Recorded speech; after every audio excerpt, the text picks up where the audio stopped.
we averted famine. But the thing is, we are always caught in this circuit.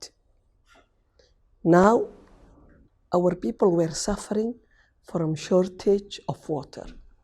Maybe 2-3 months later, they will suffer from floods. So these disasters are there. And when we are doing this humanitarian assistance, it is just alleviating the short-term emergency. It is not like a cure to the issue. It is just like feeding people, but not making them resilient, not making them prepared to be resilient to the shocks. Because we know, due to the weather change, there will be shortage in rainfall. Again, if every time that there is shortage of rainfall, if we are facing drought and famine, that is something we don't want to see.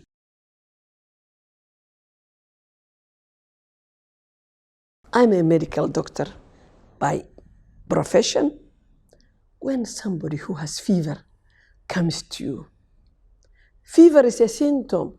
It's not in itself a disease. You can give paracetamol, something to bring the temperature down, but it's not the cure. You cannot get the cure unless you know what is the root cause, what is the diagnosis for this illness, what has brought this fever. So just giving paracetamol is just treating the symptom of a bigger illness.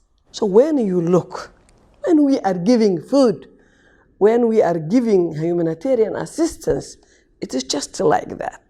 What we need, what we really need is to look at the root cause. And when you have the root cause, the conflicts, the communities that are very fragile, then you have to come with a good solution, which is the cure.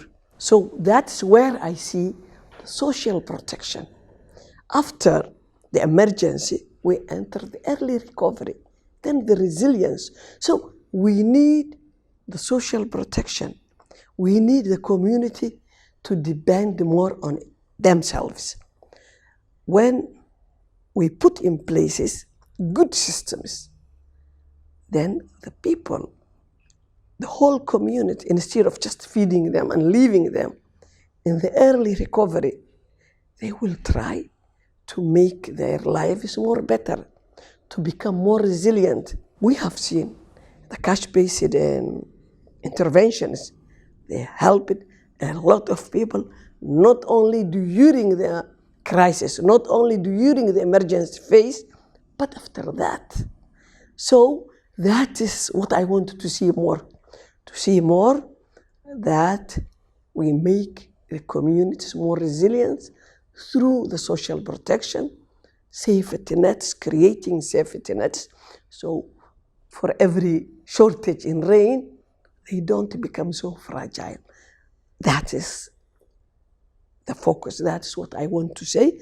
That is what I want to share with the donors. Instead of focusing on humanitarian and short-term projects, to look behind the humanitarian and to look for something more sustainable, to look how we can create safety nets for this community, how we can make them more resilient, how we can link the humanitarian to the development. That is the message I want to reach the donors, to change the old mentality, to see that we are not stuck every time in humanitarian, but that we can move to the resilience through early recovery, creating social protection or safety nets. That's how I see things.